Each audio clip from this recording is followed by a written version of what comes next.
Help all students succeed at communitiesandschools.org. News Radio 690 KTSM El Paso.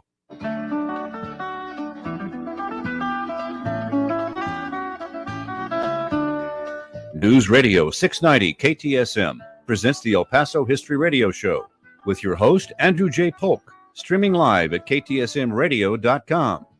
Brought to you by Patrick Tuttle Coldwell Banker Heritage Real Estate, 915-588-1850. And by Pepe's New Mexican Restaurant and Cantina, making the old Griggs recipes in a new location at 6761 Donovan Drive. By M1 EP Management Corporation. By Mission Del Rey Southwest, 1421 Lee Trevino with El Paso souvenirs, decor, and gift shopping. And now, El Paso History with Andrew J. Polk. Thank you all so very much for joining us here for the El Paso History Radio Show, airing live on News Radio 690 KTSM. I'm your host, Andrew J. Polk. Thank you all for joining us, however you may be doing so, be it on air, online, live streaming through the free and reliable iHeartRadio app, or joining us over on the various social media that we are up on these days. You can find us for the El Paso History Radio Show, Facebook, YouTube, and Twitch.tv, either under El Paso History Radio Show, or Andrew J. Polk. Of course, today is July 2nd, 2022, and we have a very special show for you in honor and recognition of the Independence Day holiday and long weekend, for most anyway. We are talking about some of the regional contributions during the Spanish colonial era to the cause of American liberty and how those contributions affected the war and can even qualify those in the modern day now for membership into some of the genealogical organizations related to the celebration and keeping up of the memory of these, and even how July 4th is celebrated around the world in further recognition of this history. You can find us live on air, online, live streaming, ktsmradio.com, and again, full video on the El Paso History Radio Show Facebook page, and up here shortly, went over on the Remember in El Paso When page as well. And of course, this is the place where we say Texas history begins in El Paso. We do have a history moment today at the top of hour 2 from documentary filmmaker Jackson Polk, today talking about the history of ASARCO and its, well, very long history indeed there as one of the oldest smelters, if not the oldest, in Texas. And of course, we have a guest today in studio here, Martha Vera, Honorary Consul of Spain in El Paso. And we will also be having a number of guests calling in from, well, across the region and around the world here. So good morning, Martha. Good morning, Andrew. And I'm so happy to have some of our friends join us. And thank you all for joining us today. Absolutely here. And we actually have one of these people. And when I was saying around the world, I meant that very literally, because I do believe we still have the line here right now. We do have the Deputy Mayor of Martha Vera, Spain, Katie Hallibone, who's going to be speaking on July 4th events happening in your location. Good morning there, Katie. Hi, good morning, everybody. Thank you so much for inviting me on the show. This is very important day for us here in Martha Vera, so it's fantastic. It's just worked out really, really nice. No, that's excellent there, and I'm happy you're stepping away here. So just to give people the sense of when we are saying around the world, what time is it currently where you are? Well, it's now just gone 7 o'clock in the evening. So 7 o'clock in the evening, and you all, and particularly to do and call us here right now, you are more or less stepping away from some of the celebrations you have going on right now. Is that right? Yes, well, we're all kind of getting last minute things ready, finishing up, getting all the little bits of our clothing ready to look fantastic when we go. And at 8:30 our time, we will be beginning the parade down to our square, which Bernardo de Galvez's square, where we will be doing a open air theater all about the history of Bernardo de Galvez and the principal kind of act, the last act, is all about the Battle of Pensacola, because it was very important for the independence of the United States of America. So it's, one of the most important battles that he won. So it's one of the main parts that we have in our little theater thing today. And there's other things, there's all kinds of other things that we're trying to explain to people about, the New Orleans and what happened at that time there as well. and when he was, there, and all kinds of stuff. So you can actually watch it live if you go onto YouTube and look for the link. You can watch us live doing the whole thing. So it's a very Excellent. special day for us to remember what Bernardo de Galvez did for freedom fighting. And, Spain has always been, I think, even after the freedom fighting of Bernardo de Galvez for the United States of America against the English to make them now independent. I think Spain has always been a freedom fighter. They've carried on being freedom fighters afterwards. I mean, the beginning of the 70s when Franco died, then this has been all liberation and freedom fighters again. So we have new freedom fighters now. Interesting perspective there. And we also have the picture of you up on the screen right now. You said you took this from us you sent this to us from a picture a little bit earlier today, showing you in this, very particular attire here. So for those that may not be at all familiar here, because I do feel there is a certain recognition, of course, of the continental struggle that happening to those, the residents of the 13 colonies. That's the major story. To a certain lesser extent, also of the French story and contribution of it there, but not as much as probably should be the contributions of, the Spanish here. So that's a little bit of also the attire you have on there is about that. So tell us a little bit about what you're wearing here in these pictures. Well, what we're wearing is the typical, the dress of the time. I'm actually wearing the typical, what they call the English style. Some of the other ladies, they're wearing the French bateau, or they're wearing something else, maybe the Polonesa. I've got the English style, but it's the exact kind of clothing that they would have worn in this time that we are recreating in our village today. So it's the clothes that the ladies would have worn at that time, with those kind of materials, the special, the shape. It's all from that, exactly from that period, So and so it's all a lot of work during absolutely, during I'm sure. the year, looking for the right kind of material and looking for different ways of decorating something, but not being out of time, because we want to make it as true to that time as possible. So the way that you all celebrate this, because I mean, often there's almost the old joke of I went over to England for the summer here, and they don't celebrate the 4th of July there. Why is that? Because it's almost one of those unintelligent traveler kind of jokes here, but the joke would almost be turned on its head for people who were having similar kind of expectations if they were to show up in Spain around this point in time every year, because this is the celebration going on. Yes? Yes, this is a celebration going on in Macharavillaya, because Bernardo de Galvez was born here, and this was something that we decided to do I think about coming up to 15 years ago now. Decide to celebrate the 4th of July because of Bernardo de Galvez, because he was born here, a freedom fighter for the United States of America, was born here in Macharavillaya, and that's why we do it. But we're the only place in Spain that will be celebrating this way, with a reenactment and really getting into the history. We'll be celebrating the 4th of July, the whole village. I mean, there'll only be maybe along the coast or places where we have colonies of Americans. Well, obviously the American clubs that will be celebrating 4th of July, but not the way we are doing this. It's a whole community is getting together. People from our village, people from outside the village get together. We're more than 150 people doing this. And we actually, even the day before, the pictures I sent you this morning were from yesterday, when we had our promotional parade through the center street of Malaga, capital, which is Calle Larios. It's the main pedestrian street, and it's the special street in Malaga. And it's where we are allowed once a year to go and promote what we are going to do the day after in Macharaviyaya and Malaga always receive us with their open arms, and they enjoy it so much. Seeing all the ladies, all the men in uniform, all the granaderos. So, yeah.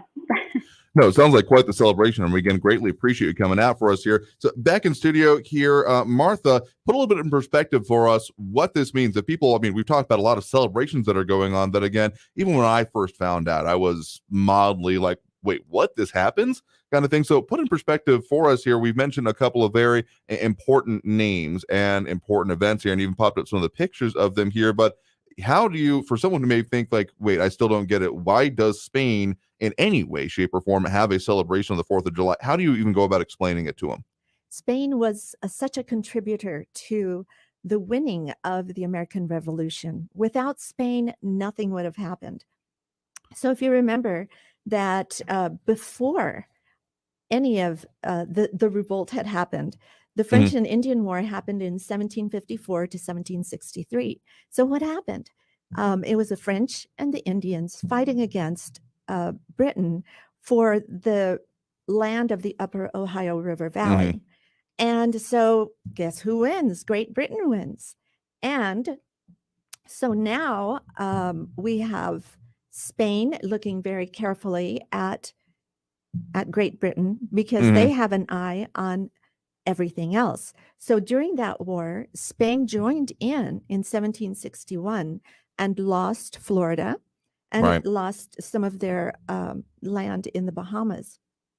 So now everyone was suffering from all of the losses that they had, not just people, but monetary losses. Oh, yeah, of course.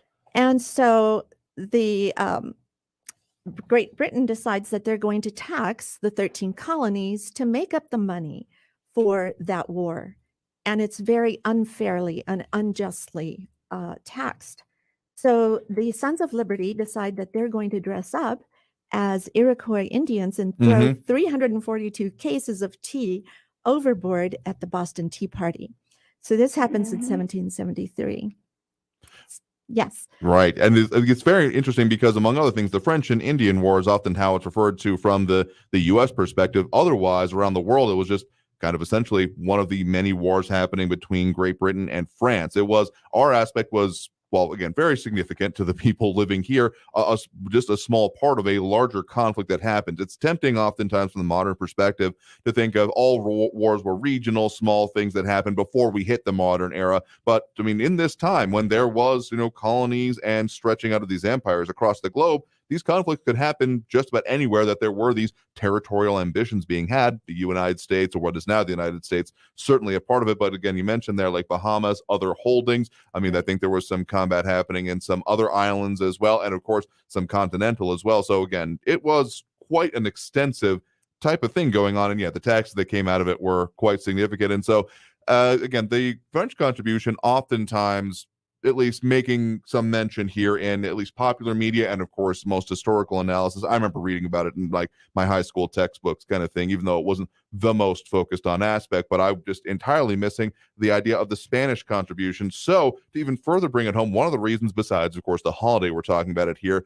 there are some direct contributions because among other things, there was material support given from this area to that cause of American independence. Talking about El Paso, New Mexico, Janos, even in Mexico, all of the cattle was being run through here. So it was all being run through Texas, El Paso, New Mexico, cattle that was going to feed the 13 colonies. Not only that, but what was Nueva España was taxed by King Carlos III, where everyone needed to give something. So it was from either 1 to 3 pesetas. All over Nueva España, Central America, South America. And so that money was being funneled up to the 13 colonies in bags. And these bags had the imprint of the Spanish crest on there. Pretty soon they ran out of those bags. And now they had to draw the crest on there so that the colonists would know where that money was coming from. And so before the war, so I wanted to mention how much money was actually coming up here to fund the war. And it was like hundreds of thousands of pesos fuertes, which meant that each one of those pesos was worth, in today's terms, $50. Wow. So this was from 1776 to 1779, before Spain ever entered the war. So Spain was helping the rebels. They really were supportive of them even before Spain went into the war. And then after the war, they actually supplied up to 8 million reales. So that's a lot of money when they're coming, because they are paying the colonists, which, some of the colonists didn't want to fight with George Washington because they weren't getting paid. And so, that was one of the many issues ironed out, Yes. among other things like at Valley Forge and such here. Yes. So there's a lot that we're going to get into here. We are due for that first break of the hour here right now. We got a lot of people chiming in with us online. Maya Justin, Daniel Lehman, Maria Barragan, George Sanchez, Angie Salazar, Mark Morales, Robbie Flores, Tanya Hare, Larry Kendrick, Marjorie Reveles Benton, Robert Haynes, Flaco Jimenez, and Monica Cervantes. So we're going to get to more of your all's comments as well, being popping up on screen here. And again, on the line with us right now, we do have Deputy Mayor of Martha Vera, Spain, Katie Hallibone. And Katie, we're going to take that first break right now. But coming back, we'll talk a little bit more about, again, how this celebration even happens. And then we'll delve even further into the history here. So Katie, stick around with us, and we'll be back with more on the El Paso History Radio Show after this brief break here on News Radio 690 KTSM. Many retired El Paso area homeowners don't know where to begin when it comes to you know what? I downsizing and can't selling hear their you. home. Patrick Tuttle and his Legacy Home Team follow a proven process to help retired homeowners sell faster and for more money. Call Patrick Tuttle at 915-588-1850 today and get your home sold faster and for more money. That's Patrick Tuttle at 915-588-1850. Call him today. M1 EP Management Corporation is proud to sponsor the El Paso History Show. If you're tired of the ups and downs of the stock market, invest in real estate. M1 EP manages apartments in El Paso and helps investors buy, hold, and sell property. See the website, m1ep.com. M1ep.com. To learn more about the many benefits and long-term appreciation of investing in real estate, call 915-592-4549. 915-592-4549. While the world bickers over why prices are so high, you drift on over to your happy place. We've got your shot at $1,000 with Inflation Vacation. Listen every hour from 9 a.m. through 5 p.m. weekdays for your chance to win $1,000. Bank for Your Tank is brought to you by the El Paso Zoo Society. Take a rock on the wild side. Rock and Roar Music Festival, July 2nd at the El Paso Zoo. 2 music stages, a silent disco, arcade games, and so much more. Get tickets at elpasozoosociety.org. The El Paso History Show with Andrew J. Polk is 10 a.m. this Saturday with the latest in the space race from Chris Orwell, Executive Director of the New Mexico Museum of Space History. The El Paso History Show is sponsored by Patrick Tuttle, Coldwell Banker Heritage Real Estate, Pepe's New Mexican Restaurant in Cañutillo, Mission Del Rey Southwest for gifts and decor, and by M1 EP Management Corporation, Saturday morning at 10 a.m. on News Radio 690 and streaming live on Facebook and YouTube. Keyboard Cat, Hamilton the Pug, and Toast Meets World. These are some of the internet's most beloved pets. With millions of YouTube views, shares, Instagram likes, followers, and fans across the globe. But what do all these amazing pets have in common? Their stories started in a shelter. Start your story. Adopt a dog or cat today. Visit theshelterpetproject.org to find a shelter or adoptable pets near you. Training that pet to play the keyboard? Well, that's entirely up to you. Visit theshelterpetproject.org and hear more about Hamilton the Pug, Toast, and Keyboard Cat's amazing adoption stories. Start a story, adopt a shelter, or rescue pet today. Your perfect pet is just a click away at theshelterpetproject.org. A public service announcement brought to you by Maddie's Fund, the Humane Society of the United States, and the Ad Council. El Paso's News Radio 690 KTSM.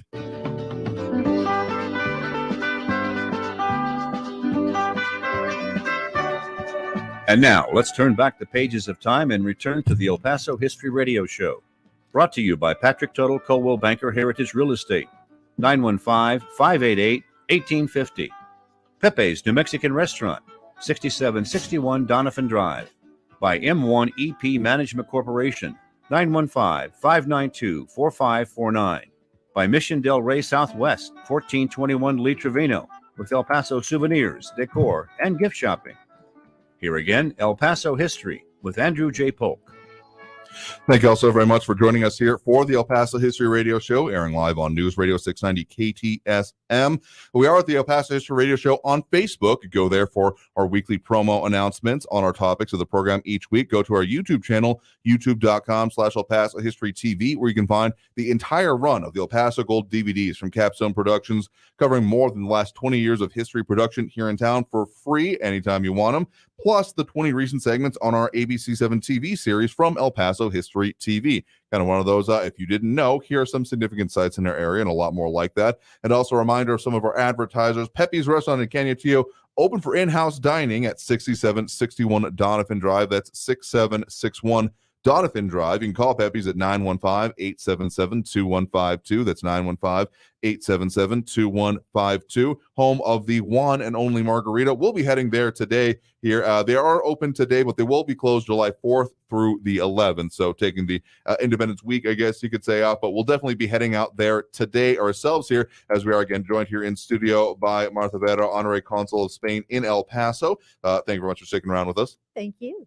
And of course, we still have on the phone line with us right now, we do have the, again, Deputy Mayor of Martha Vera, Spain, Katie Hallibone. And we've been, again, putting up some of the pictures again. Just have to put that one up a view again from a little bit earlier because, again, it's an impressive costume on its own, but then also the reason that you are doing it is very interesting. And so some of what Martha was describing in the last segment was some of the reenactments that you all actually do, because it's not even just a paraded celebration.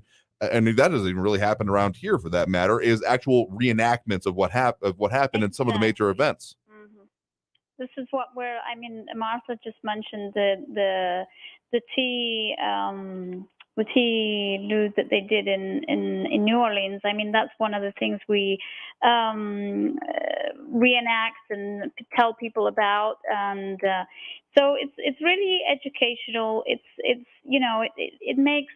I know there's a lot of American people that don't know, but there's a lot of Spanish people that don't know, the contribution that Bernardo de Galvez had on the independence of America. And what I wanted to, for some of your listeners to understand and realize that, we're the only place in Spain that celebrates this way the independence of America, and we are a very, very small village. We have only 7 square kilometers of municipality, and we only have just over 500 inhabitants. So to do this play we do every year and get this all organized and get it together, we have people that join us from Malaga and from other places, from Marbella, and lots and lots of people from our village, because we have around 150 people that are involved in the theater, and in being making all this happen. And we feel very proud of having got this far and making sure that the way we dress is as appropriate as possible. And so we're very proud of having got this far and being able to do this every year to honor Bernardo de Galvez and what he did. And that is a very particular point. We're going to be delving into that history, but we had at least one question come up. Meyer Justin asking, Galveston named after Bernardo Galvez, and do you believe that is accurate? That is accurate. Yeah. So that's not even just something that you can see only on celebrations such as this. And again, this is the historical painting of the gentleman here, Bernardo Galvez, but the history does continue on. It can be seen every day there. So we understand that you got to get back to your celebrations or preparations there in Katie. Do appreciate. We are actually mentioning, now you mentioned Galveston, we are sister cities with Galveston since the end of, it was November 2019, just before like everything, the world comes to stop. We became sister cities with them, and we have been sister cities with Pensacola and Florida since 2012. And well, I'm going to try and rely on Martha here to give us a hand. Maybe we could become in the future sister cities with El Paso. Absolutely, Katie. We would love that. Share our history with them as well. So it would be fantastic for us. You're definitely going to find me in support of such an idea of sharing the history. So greatly appreciate it. And thank you very much for taking the time to talk with us in the middle of, again, your preparations, your celebrations, having to even just putting on that kind of regalia, I imagine, takes an amount of time. So thank you for taking time out of all of that. It does. All right. Okay, thank you so much. It's been such a pleasure to be with you guys today, and fantastic. And thank you very much. And even though it's just a couple of days before, but happy 4th of July to everyone, and Viva Galvez. Viva Galvez. Happy 4th of July to you as well. Thank you very much. And we'll be watching on Facebook. Absolutely. Thank you. Yeah. Thank you so much. Thank you very much there. Goodbye, and thank you. All right, appreciate it. Again, that there was the Deputy Mayor of Martha Vera, Spain, Katie Hallibone. And again, that's her picture up there. Why we've been popping that up, because the celebrations that happen for the 4th of July around the world, because of the contributions and the history baked into it. And again, a lot of that originating from this area as well. We're going to be delving more into that history. And again, we've just barely touched the base on it. So going to be checking more on that. Have to check in with some of the comments here as well. At Henrietta Martinez Christmas, who will be checking with us a little bit later, also on the line with us, appreciating the show. George Sine saying he's also loving local history and listening to the show here, as well as Dale Hansen from Schertz, Texas, Roberto Corral Jr., tuning in, and then Daniel Lehman from Tucson, West Valley City, Utah, with Maria and Barragan, Angie Salazar from Pueblo West, Colorado, Alameda, California, Mark Morales, Larry Kendrick up in Las Cruces, and Northeast El Paso. So all points near and far represented pretty well so far here today. And again, joining us in studio, we do have Martha Vera, Honorary Consul of Spain in El Paso. We're going to be talking more about those connections, that history, and a whole lot more. Also going to be joined by Carlos Moreno, board member of the history organization Heroes de Cavite, Amigos of Hispanic Heritage USA. So talking more about that after this next break here on the El Paso History Radio Show on News Radio 690 KTSM. El Paso History TV is now available for free on YouTube.com. Take a look at recent ABC7 news reports by Bernie Sargent on El Paso History TV about Waco tanks, the Franklin Mountains, Concordia Cemetery, and more. The YouTube channel also has more than 100 videos about El Paso history with lectures, documentaries, and various history clips. Go to youtube.com/El Paso History TV and find out how Texas history begins in El Paso. Pepe's New Mexican Restaurant and Cantina serves the old Griggs Mexican food recipes in a new location at 6761 Donovan Drive. Enjoy great New Mexican food with cold beer and the one and only margarita from the cantina. The managers and cooks from the original Griggs restaurant serve tacos, combination plates, and sopapillas. Get the best Mexican food in the valley at Pepe's New Mexican Restaurant and Cantina, 6761 Donovan, near Loop 375. Call 877-2152.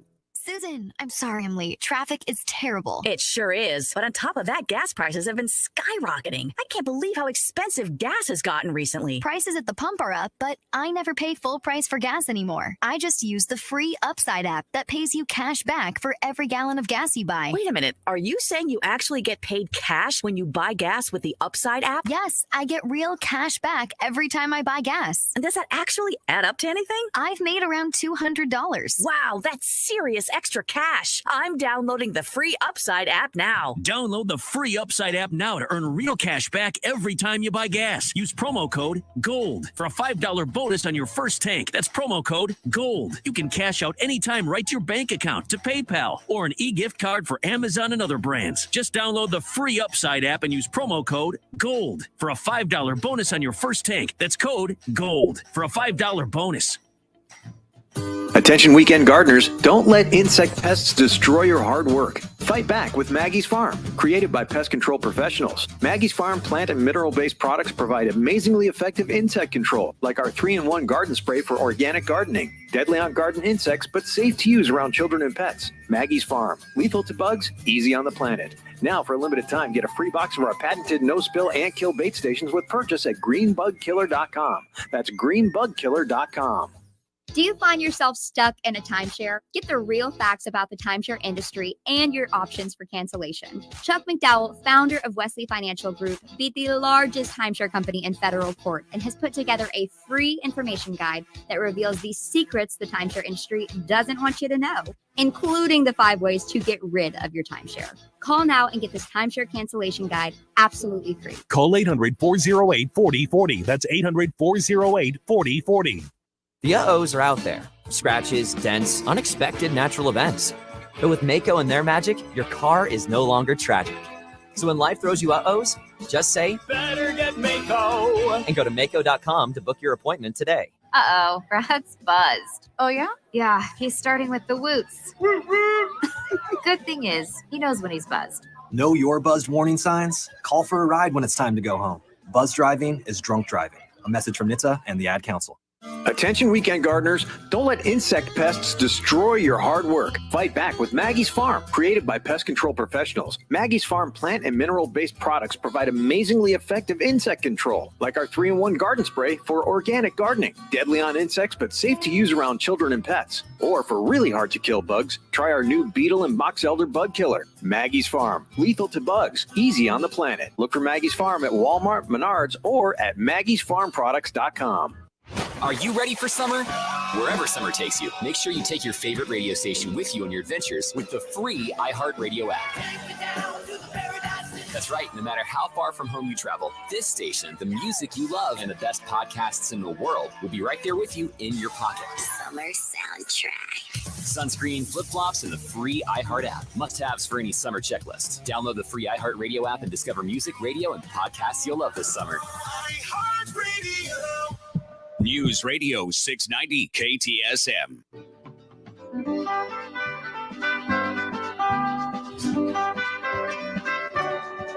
And now, let's turn back the pages of time and return to the El Paso History Radio Show. Brought to you by Patrick Tuttle, Coldwell Banker Heritage Real Estate. 915-588-1850. Pepe's New Mexican Restaurant, 6761 Donovan Drive. By M1 EP Management Corporation, 915-592-4549. By Mission Del Rey Southwest, 1421 Lee Trevino, with El Paso souvenirs, decor, and gift shopping. Here again, El Paso History with Andrew J. Polk. Thank you all so very much for joining us here for the El Paso History Radio Show, airing live on News Radio 690 KTSM, talking about the July 4th holiday, Independence Day, the cause of American independence, and the both Spanish and Spanish colonial contributions coming from this area to it. Got to tell you about a couple other things of our partners in history in the area and promoting it. Of course, Celebration of Our Mountains is a great organization for really getting out there and experiencing it directly, both the natural and modern history of the area in its own way. Specifically, they got a visit coming up this next weekend to War Eagles Air Museum. Going to be happening out there in Santa Teresa, and a whole lot more, even visiting some of the important facilities for our modern area, including some of the processing plants and the way our water system works. So again, celebrationofourmountains.org is the place to find them and find everything that they're talking about. They've got a whole list of events going through the end of the year here already, including for more of the outdoorsy type and hikes. They got Fossils of Mount Cristo Rey coming up in September, as well as Black Mountain, Fossils on Our Walls, and Kilburn Hole all the way into November. So check them out again, celebrationofourmountains.org. And of course, our friends over at Monterey Asset Management, their name has changed. So if you're looking for them, the place you need to find them now is m1ep.com, because they are now known as M1EP Management Corporation. So that's M1ep.com, the place to find them there. If you're tired of the stock market rat race, they can help you look at property investment and property management. Again, 915-592-4549. That's 915-592-4549 or M1EP.com. But still joined here in studio by Martha Vera, Honorary Consul of Spain in El Paso. And now joining us via phone, we now have on the line here Carlos Merino, board member of the of many historical organizations, and both a U.S. and Spanish citizen living in Malaga, Spain. So thank you very much for being another one of our transcontinental callers here today. Thank you very much for having me. Absolutely happy to do so, because talking about this history and, again, its contribution and recognition across the world is just one of the more fascinating aspects I never really knew about before we even started putting together this program to a certain extent.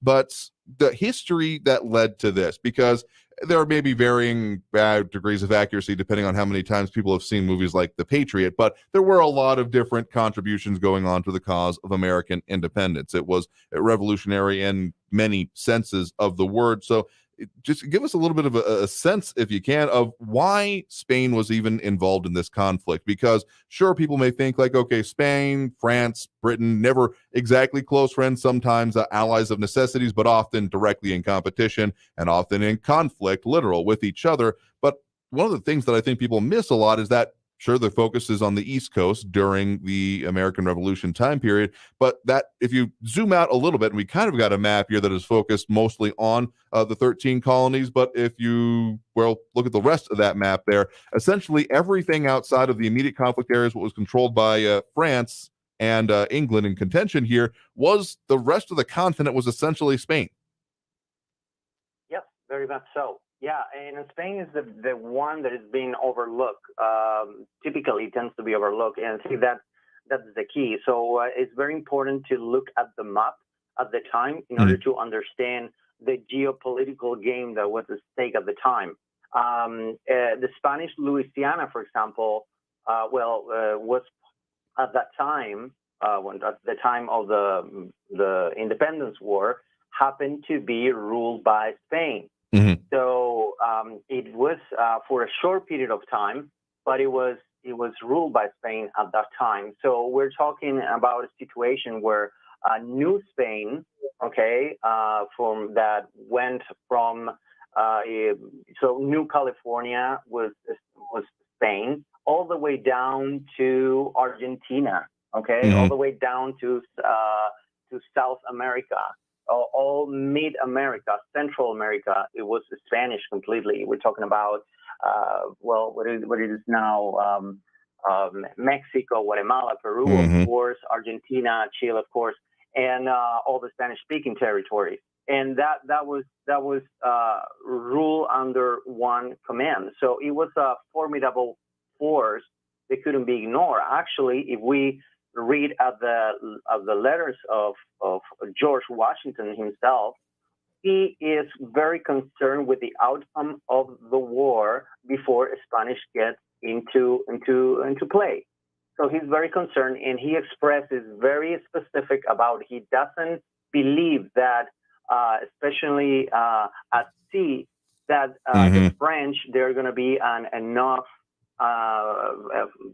force to counterpart the British, who were one of the most formidable naval forces.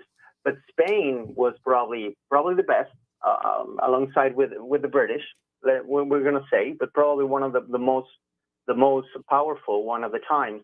So when Spain comes to play, George Washington speaks. And one of his letters, writing to John Sullivan, one of his letters that we can read as public access, and he declares the Spain like decisive, like a key and decisive actor in the war, and he celebrates very very with joy. So we can read that. So it's George Washington himself who kind of calibrates the weight of Spain. But when we look at the map again, Spain has the interest of taking over the entire territory. And like the United States of America, they're in the corner. So this is an opportunity to have a league with the colonies and attract them to their side. We know that the outcome was not what Spain expected at the end of the day, but that was the plan. So yeah, the table and the setting up here and the level of conflict was important here. And Martha, we were talking a little bit about it in the previous segments here about, essentially the regional contributions to all of this, because it makes sense that essentially, again, colonial rivals had interest in, essentially kind of a kicking them while they're down thing, or, tripping them over while they're distracted otherwise here, as often was happening here. And the American Revolution on the global scale presented quite the distraction for all of the rivals of, the United Kingdom at that point, or Great Britain at that point in time. So locally, this was not, again, something that was just totally missed out on, because, again, regionally, we talked about the collection, but there was also even more contributions going on, both money and material, right? Right. There's money, material, cattle, clothing, muskets, food, other foodstuffs, seeds to plant. So there was quite a lot going through here, and going through the Mississippi too. Mhm. So they actually, Bernardo de Galvez was actually able to block the British so that all of that food could actually go there quicker. Here we were running cattle up. So it's really amazing. All of those bags of money that were Mhm. going to pay all of the mercenaries. They also went to pay French naval officers, so that the Spanish money paid the colonists. They paid militias. They paid the natives, as well as all slaves and people that actually became free once they joined Mhm. Spain. So everyone was fighting together.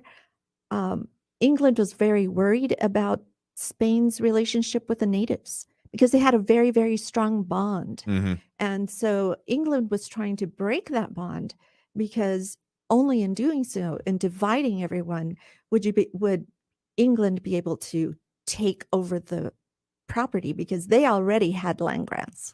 Right. I mean, there were very, Mhm. again, the colonial implications that came with all of this were very important. And just one way I think that people may be more familiar with the Spanish influence in Louisiana would be actually in the way that the Louisiana Purchase came about. Because frankly, the way it's often portrayed in American textbooks is as, oh, something happened in Europe and France suddenly got Louisiana, as missing that the whole Napoleon guy and what he was doing over there. Because, I mean, that's how that was still impacting it at that point in time. But it was up until that point, basically, that there was still the French ambition coming in, but the Spanish possession of that land here. But there's one particular battle that we've been talking about a bit here, and one that, again, primarily features Bernardo de Galvez, and that was the Battle of, Pensacola. So what can you tell us a little bit about that there, Carlos? Well, the Battle of Pensacola it is the most famous battle that Bernardo de Galvez led, and it is very legendary or very epic in the way it happened, because in order to get into the Bay of Pensacola, the fleet was very concerned that there wasn't enough, it wasn't deep enough to go into there.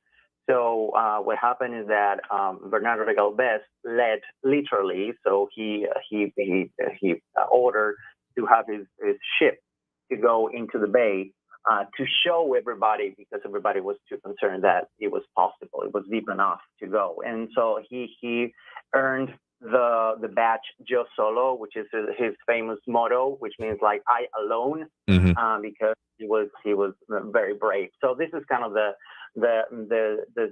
folkloric or the catchy thing, but it was very key because by defeating the British troops based on the bay, he controlled the Mississippi River, and that's the bottom line of it. That's the key. So what Spain contributed was by controlling, besides all the money, all the men, and all the logistics, and before that with intelligence. So that's a different chapter. Before the war, there was a big deal of intelligence going on, like Luis Gonzaga is a big part. So that's a different chapter that deserves to be talked about. But by the military aspects of it, it was definitely key because that ultimately controlled the Mississippi for the Spanish.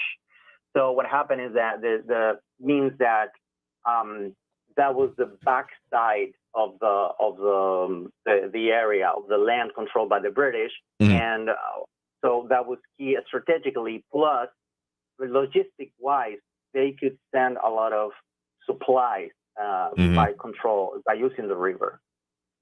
Again, one of the best ways that I have come to think about this, and that at least backed up, but why I've read it anyway, is that sure, there was a majority of the conflict happening and from American textbook styles in the actual land battles and, the different forces going on. I mean, we've popped up some of the pictures such as, the surrender of Lord Cornwallis at Yorktown there to George Washington, and sometimes represented essentially in popular media as the French fleet essentially pinned him down here. But larger writ that it was truly those allies that essentially kept Britain from at any point really exercising the full might on the American colonies by keeping them pinned in other areas, allowing the progress of American Revolution, though there was also often then direct contribution on, the American continent, the Battle of Pensacola, as we have that great dramatic painting of the victory of there and the raising of the Spanish flag at the time there. But really it was those efforts both continentally and around the world that allowed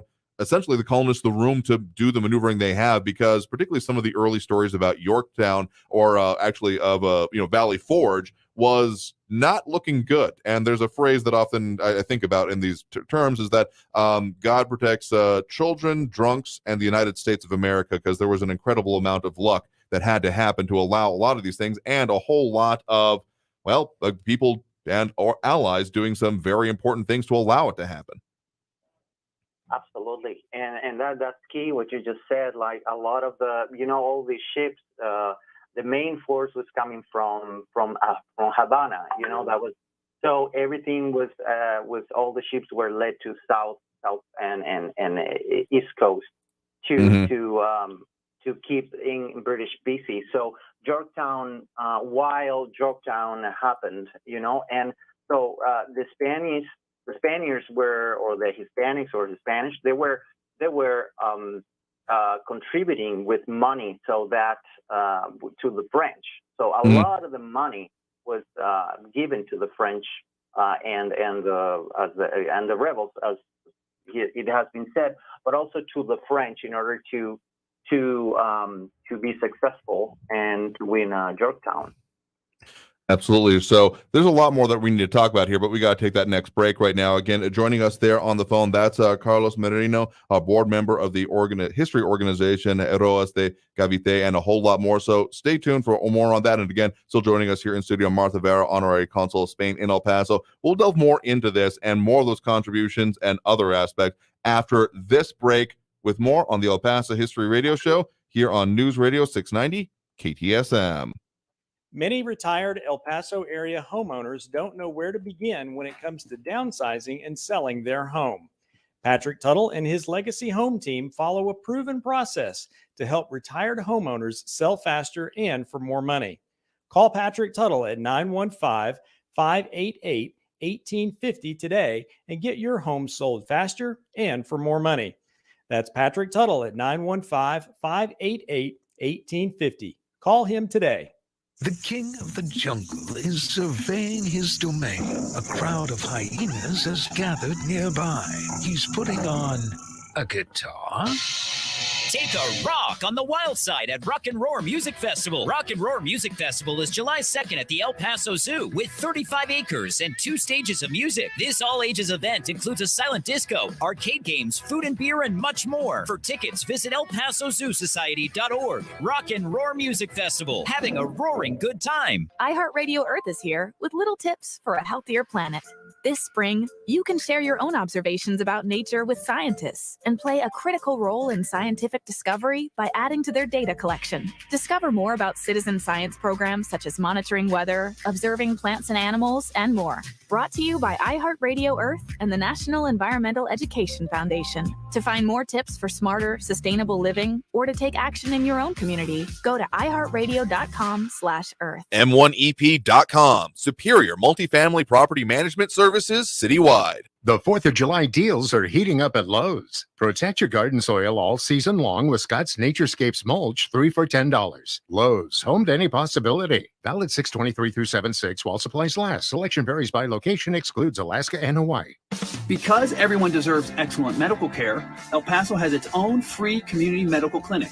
RotoCare is a free walk-in clinic located at 301 South Schutz Drive and is devoted to improving the health of all El Pasoans, including those without insurance or legal documentation. RotoCare is open most Saturdays from 9 a.m. to noon. For more information, call 790-0700. RotoCare, because everyone deserves excellent medical care. Stay tuned and stay informed with News Radio 690, KTSM, an iHeart radio station. So I'm a dog, and I just got adopted by this new human guy, and I'm starting to wonder how he got along without me. I mean, okay, something as simple as walking around the block. He's got this leash thing, and he puts me on one end and him on the other, and I'm just taking him around. I think he's afraid of getting lost. Without that leash and me guiding him along, I don't think he'd find his way back home. But it's kind of cute. A person is the best thing to happen to a shelter pet. Be that person. Adopt. Brought to you by the Ad Council and the ShelterPetProject.org. News Radio 690, KTSM El Paso.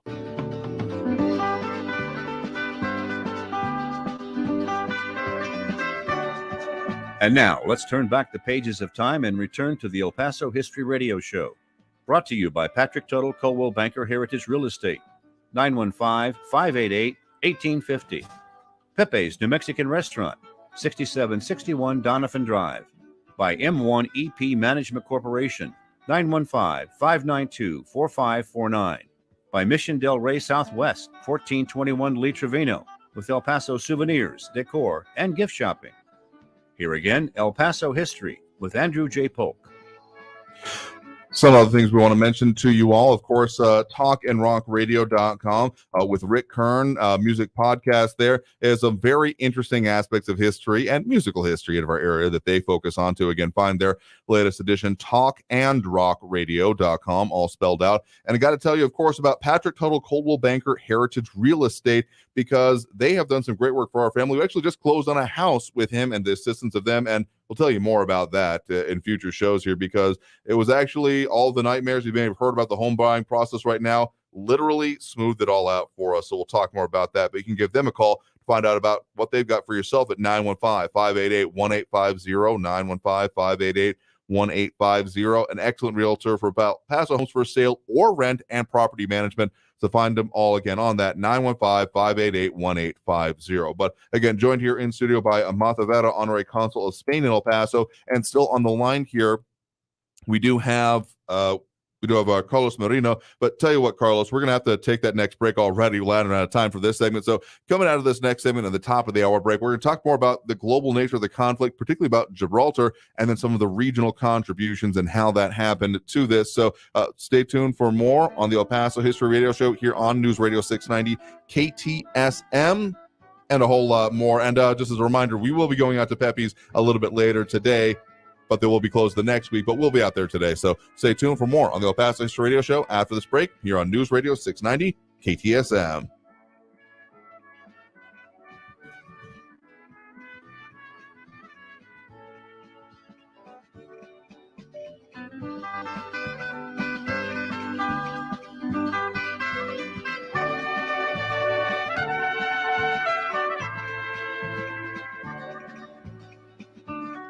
Thank you for listening to the El Paso History Radio Show.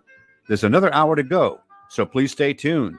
This hour is brought to you by Pepe's New Mexican Restaurant, home of the Juan and only Margarita.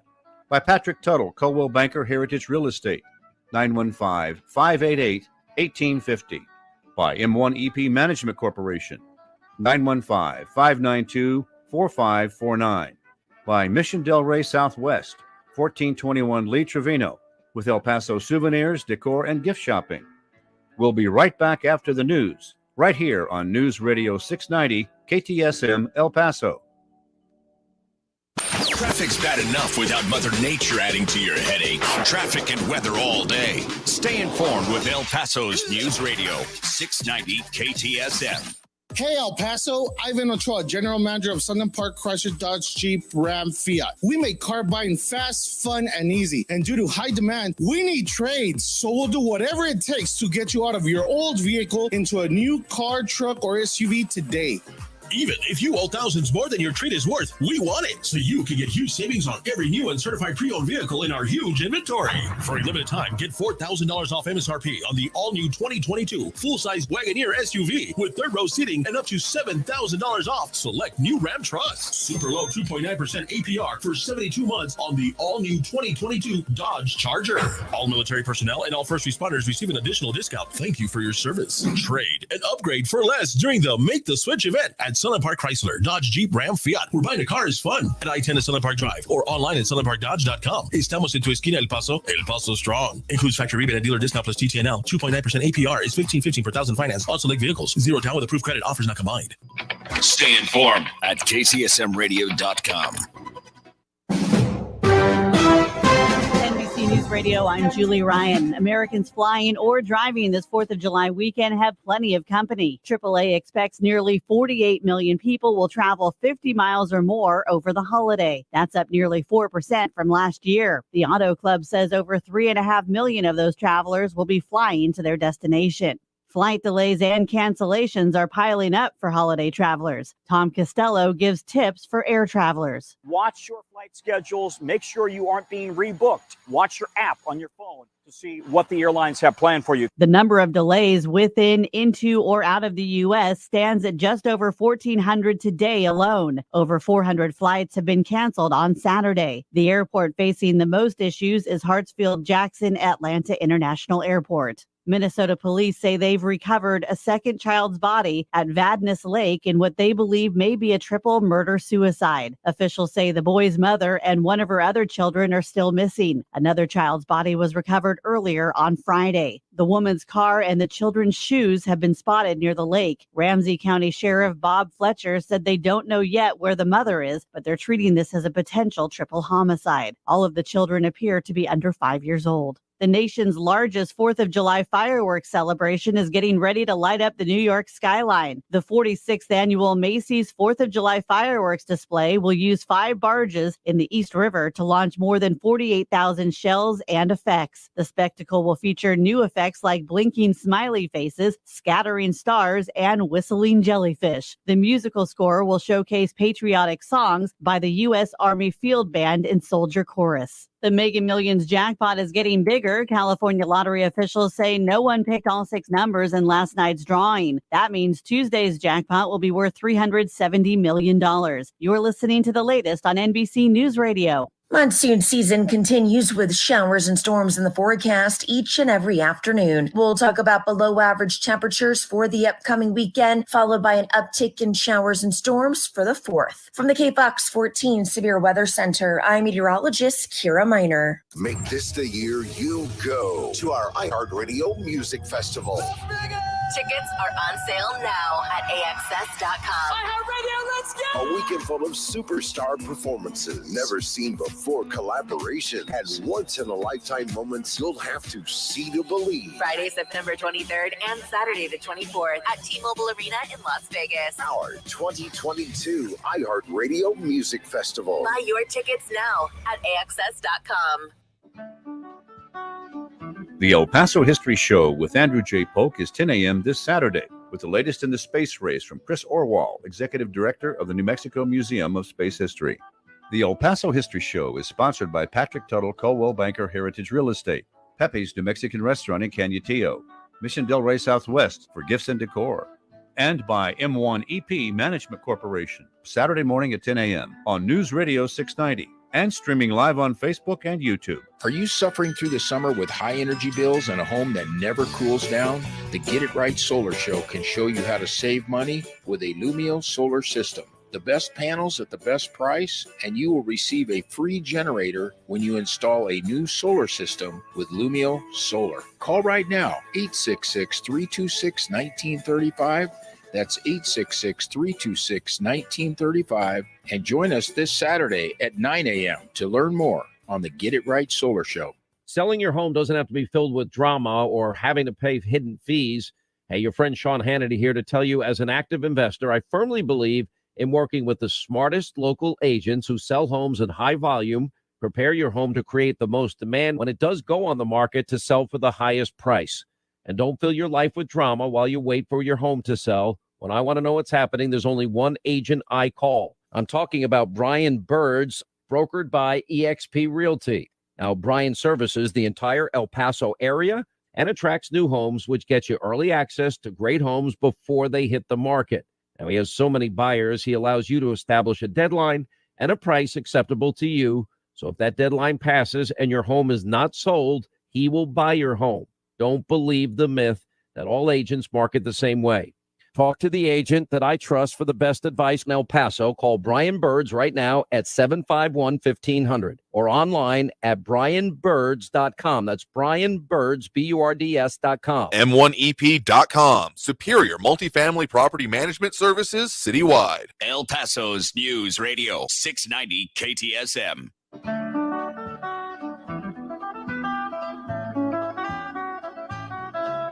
News Radio 690 KTSM presents the second hour of the El Paso History Radio Show with your host, Andrew J. Polk, streaming live at ktsmradio.com. Brought to you by Patrick Tuttle, Coldwell Banker Heritage Real Estate, 915-588-1850. By Pepe's New Mexican Restaurant, home of the Juan and only Margarita. By M1EP Management Corporation, 915-592-4549. By Mission Del Rey Southwest, 1421 Lee Trevino, for El Paso souvenirs, decor, and gift shopping. And now El Paso History with your host, Andrew J. Polk.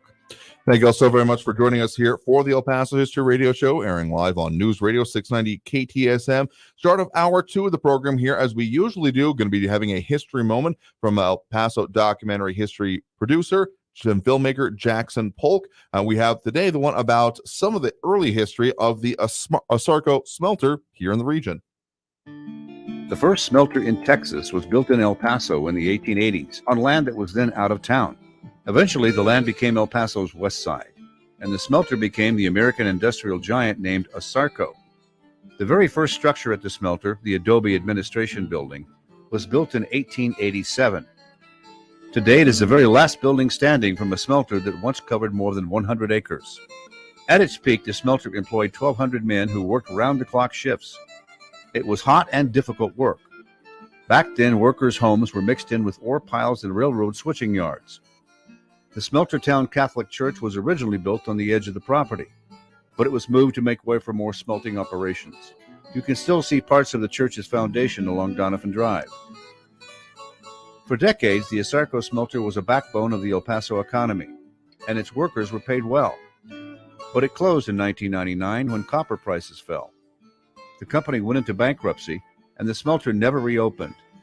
Demolition began in 2010 as the smelter's gigantic metal and concrete buildings were torn down one by one. In the next history moment, details on the rise and fall of the iconic landmark, the 828-foot-tall Asarco smokestack. I'm Jackson Polk for the El Paso History Radio Show. Yeah, that whole story is a fascinating one. Got to go all over that site during the demolition process and just before. But of course, we got to talk about some of our further great partners in history and helping us promote these things, including where we are up live right now on the great Facebook page, Remember in El Paso When, and Barbara Givenbaney, operator of the page there. You can go there for archive pictures galore and a lot of stories, some interesting ones being posted up recently about, well, things related to both our topics and some other ones, such as a undated photo, an unknown place photo of where Pancho Villa visited another site in El Paso. But if you want to visit that, remember, please, if you're going to share their photos, give them credit because they work very hard on them. As again, Chief Admin, Owner, and Historian Barbara Givenbaney, affectionately known as BGB. Also admins Rick Duncan, Rick Nahara, and Margaret D. Smith, and Ben Vincent. Appreciate all their work to do. They're always looking for a little bit more assistance. If you want to find out what you can do to be a part of that great experience, find them again. Remember in El Paso When on Facebook. More than 33,000 members and a very well curated page there here. But of course, joined back here in studio by Martha Vera, Honorary Consul of Spain in El Paso. And again, calling in still by phone here, we do have Carlos Merino calling in. You're in Spain as well, right? Yes, on IATIS in Spain after living for 11 years in Minneapolis. So I'm right now speaking from the land of the hometown of Bernardo de Galvez, Malaga. Exactly. So again, we got transnational implications for a lot of the stuff we're talking about here today. And again, we have the picture of the gentleman in question here. And Bernardo de Galvez, one of the more celebrated persons of this, but I just wanted to put a little bit further in perspective how everything going on with the conflict and the struggle for American independence was very much participated by and further expanded upon in their own ways by the European allies, French and Spanish, particularly in focus here today. And there's actually a very one of the historical pictures of it, because a lot of people, they may have, we've been popping up that picture of the surrender at the Battle of Yorktown here, or other similar scenes that people may be familiar with from like the Battle of Bunker Hill and some of the deaths of generals and the surrenders there. But this conflict throughout all of it, 1776 was just the beginning, essentially. And the conflict itself, at least in the continental U.S., went on until 1780. But there were even other parts over 1781, actually. Like we have this picture of one of the sallies of the garrison at Gibraltar that happened in 1782 until then finally a further peace agreement was signed there. So that's just kind of a snapshot, literally in this case, or a snap painting, I guess you could say, of the global nature of this conflict and how all the contributions that happened, including here, because this was not part, of course, of the United States, not even in existence at that time, but not even anywhere near it. And it would be easy for people to maybe mistake the idea that therefore it had nothing to do with it, because all of these connections really were pretty strong and very important at that point in time. Yeah, absolutely. There are a lot of consequences of the conflict and the independence war, and of course, this had an echo in Europe. Mm-hmm. I as a board member of the Héroes de Cavite and also Amigos of Hispanic Heritage, which I encourage everybody who's listening to check out our growing YouTube page. We're trying to add some light to these issues. Personally, I'm not a historian myself, but our job is to learn from historians who are speakers and they give us lectures in order to learn this history is often hidden. So about the topic that you're asking right now, I'm not the person really to discuss that, I feel. Okay. But I really wanted to highlight kind of what the Bernardo de Galvez was, because I'm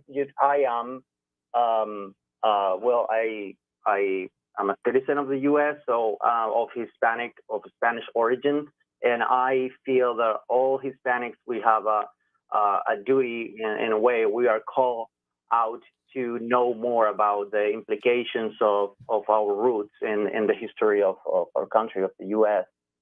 So that's where I'm coming from. So maybe Martha want to jump in on the subject of Gibraltar. Yeah, I mean, of course, the Rock of Gibraltar, famous in its own right here, and just again a snapshot of the nature of what was going on in this conflict here, because, well, I mean, it's still a British enclave to this day, more or less as a consequence of that situation. Right, because Yes, Spain in the 18th lost century, Gibraltar. Sorry, no, Martha, go ahead. I'm sorry. No, that Spain had lost Gibraltar to Britain. Yeah, they had lost it there. And so, I mean, again, that's still why it's one of the weirdest airports in the world, seeing how it works there, because it's crammed in. And so, I mean, again, that those consequences continue. But of course, we focus a lot on them, on what happened in the continental U.S., but just the zooming out of it and changing the focus ever so slightly to give a better example. And of course, we were talking about the celebrations that were going on over in your neck of the woods there, Carlos. And we had some of the pictures up in the first hour, but also, of course, the celebrations going on today with y'all, or this evening for you all, this night actually coming up for it, because it's getting to that point for y'all. This is one of the posters from the celebrations going on in your area today. Yeah, absolutely. It is a lot of fun. We are having like American food. We're having the anthem is going to be sung at this little town in Malaga, which is amazing to think about it.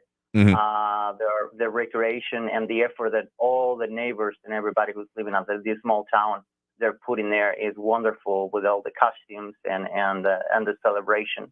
of this connection, this amazing connection that we didn't know about, until very recently. We didn't know, and the roots go really deep. I mean, the Galvez family kind of expanded.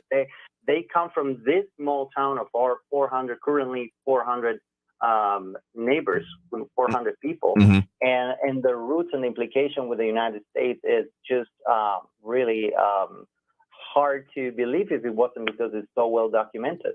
But not only Bernardo de Galvez, but his brother-in-law was already doing intelligence in the U.S. As I mentioned before, his uncle was like the governor of Spain and America, so he was the second most powerful people and person after the king at the day.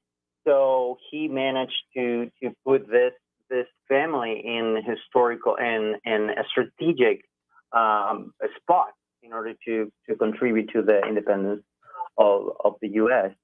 Yeah, and of course, this has a long way to this family and this connection to this small town. Absolutely, and those connections are what are some of the more important parts of this, because it was. Yeah, I mean, we've talked a lot about the kind of the very kind of almost 30,000 foot view of why were these other contributions happening outside of the history that is pretty well known, I feel like, nationally at this point, of why American independence was going on, but why the joining in was happening. But some of those regional contributions, again, something you're mentioning about the organizations that you're a part of, the Héroes de Cavite and Amigos of Hispanic Heritage USA, because there were some, we talked a little about some of the collections going on, the material support, but the reasons that they were actually further moving on, I mean, you have a little bit of information about some of the individuals involved in that, right? Yes, there are surprising facts that make you go deeper, like make you wonder what happened, And I'm, as I said, and as an individual, we are just scratching the surface. So there is so much that is actually coming out until very recently. As I don't know if it was what brought earlier, but we know that the name of the United States was originally written in Spanish for the first time, and it wasn't discovered until very recently just because it was misfiled. It was just put in the wrong file just because of typo. So this was very overlooked by both sides, not only in the U.S. but also in Spain. Things are coming out very recently. I mean, this is very widely, unfortunately, not very popular. It's not common knowledge in Spain. So things are a lot of documentation is coming out because there are new researchers and they're looking into the archives. And so that was the reason that we knew, for example, that Los Estados Unidos Americanos, it was written, or the American United States, that was the name that George Washington took after Luis Gonzaga, right? So that fact, for example, is very recent, and we're knowing it right now. Or, for example, like there are descendants of the participation of the indigenous people and indigenous descendant people in the American Independence War. And we know we have this general who is descendant of Moctezuma, which was the Tlatoani, or the king, so to speak, of the Aztec Mexica Empire, Emperor Moctezuma II, who became part of the Spanish kind of royalty. They, after the victory of the taking over the Aztec Empire, the Aztec nobility was part of the Spanish monarchy, the Spanish royalty, and the descendants were involved in the Spanish history. So we know that Jerónimo Girón Moctezuma was descendant of the Emperor Moctezuma, direct descendant. He took part of Mobile. He was and the American Revolution. So he was like working side to side with Galvez, and many descendants of, for example, this family has an important role in Hispanic history, and sometimes that we something that we don't know broadly For example, Don Juan de Oñate, the explorer of New Mexico. He married Isabel de Tolosa Cortés de Moctezuma, which is the granddaughter of great-granddaughter. She was the great-granddaughter of the Aztec Emperor Moctezuma, right? Yocoyotzin, So he was he was also the granddaughter of Hernan Cortés, the conquistador. We have this history sparkle with this contribution of the indigenous who became Hispanic, and this is a wonderful mix that I didn't know about until very recently, and we are going to try to throw some light onto these contributions. Absolutely, because it's a very important thing and helps define a little bit better even some of the region and our history of the region better. So again, that right there, Carlos Merino, board member of the history organization Héroes de Cavite and Amigos of Hispanic Heritage USA, also joined here in studio by Martha Vera, Honorary Consul of Spain in El Paso. We're going to talk more about this, including, we kind of touched on a little bit, but I want to get a little bit further into that name of the United States of America there and that letter here. So we got to take that next break right now. So coming out of this break, more on that. So stay tuned for more on the El Paso History Radio Show here on News Radio 690 KTSM. M1 EP Management Corporation is proud to sponsor the El Paso History Show. If you're tired of the ups and downs of the stock market, invest in real estate. M1 EP manages apartments in El Paso and helps investors buy, hold, and sell property. See the website, m1ep.com. M1ep.com. To learn more about the many benefits and long-term appreciation of investing in real estate, call 915-592-4549. 915-592-4549. El Paso History TV is now available for free on YouTube.com. Take a look at recent ABC7 news reports by Bernie Sargent on El Paso History TV about Waco tanks, the Franklin Mountains, Concordia Cemetery, and more. The YouTube channel also has more than 100 videos about El Paso history with lectures, documentaries, and various history clips. Go to youtube.com/El Paso History TV and find out how Texas history begins in El Paso.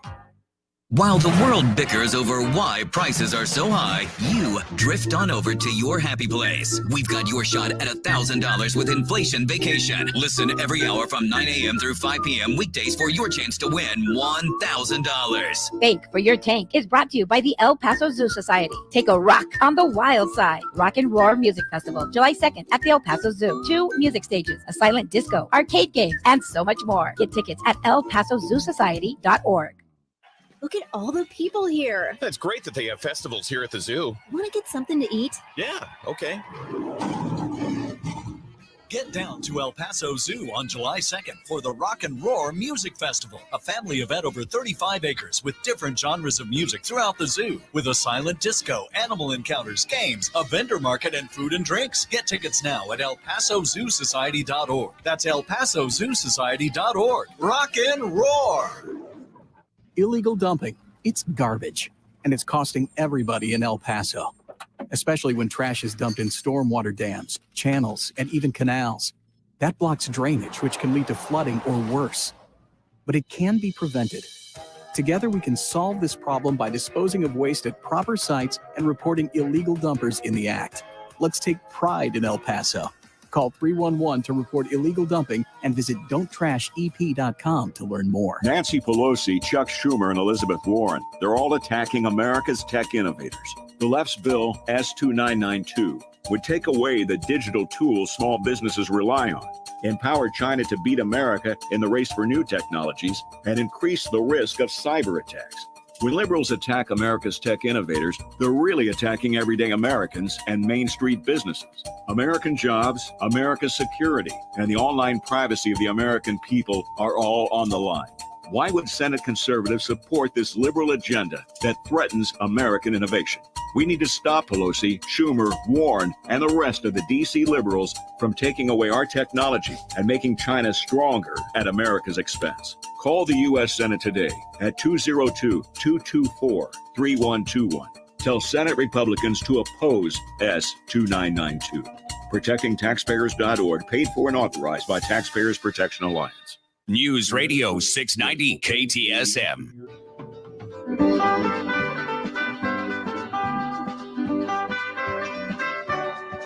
And now, let's turn back the pages of time and return to the El Paso History Radio Show.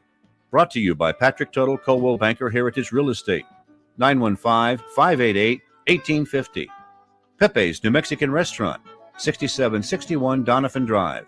By M1 EP Management Corporation, 915-592-4549. By Mission Del Rey Southwest, 1421 Lee Trevino, with El Paso souvenirs, decor, and gift shopping. Here again, El Paso History with Andrew J. Polk.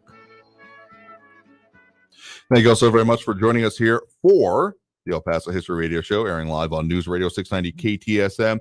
Got to tell you about, of course, what we got coming up for you on the next show. We're going to be having on Chris Olwall, Executive Director of the New Mexico Museum of Space History, checking in with him about, of course, some of the recent history developments, you might say, as well as some of the events they got coming up for you and their continued focus on all those aspects. In fact, they got a lot coming up this weekend. Just to mention to you, they've got their Big Bang Festival going on, starting, well, actually just a little while ago and going through this evening today at the Otero County Fairgrounds, as well as they are going to be doing their fireworks on July 4th from the Museum of Space History. So maybe don't go straight to the site, but gather around it, as they will be having the fireworks for the city of Alamogordo up there from their location on the 4th itself here. So we'll be talking further with him. Also, one more great sponsor to remind you about, Mission Del Rey Southwest. Go there for everything that you want for the flavor, literally and figuratively, of the Southwest.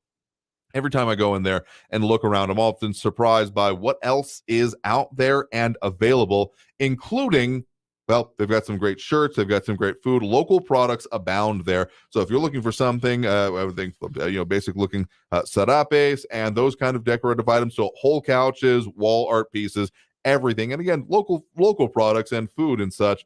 All of that, again, you can find them at missiondelrey.com, or again, visit their 12,000 square foot showroom on Lee Trevino. Find, again, the information, missiondelrey.com, and mention the El Paso History Radio Show for a discount. For more details as well, you can give them a call at 915-440-2140. That's 915-440-2140. So joined here back in studio, as we are today, by Martha Vera, Honorary Consul of Spain in El Paso, and still on the line with us here, we do have Carlos Marino, board member of this history organization, Heroes de Cavite. Carlos, thanks for sticking around with us. Hey, thank you for having me again. Absolutely. So we touched on it. You mentioned it there a bit, and Martha, I want to focus a little bit more on this. The idea of, I mean, some people may be familiar with the idea that the naming of the continents of America, coming out of the, Amerigo Vespucci and those kind of things, as the actual explorer credited with the actual finding of the continental U.S. But again, the naming of the actual United States of America, that letter, you have a little bit more detail on, right? Yes. So how did that come about? Carlos, did you want to take that? I mean, I can start if you. Okay. I mean, yeah. It's up to you. You want to go? Sure. So Charles Lee writes a letter to Luis de Unzaga, who at that time was the governor of New Orleans.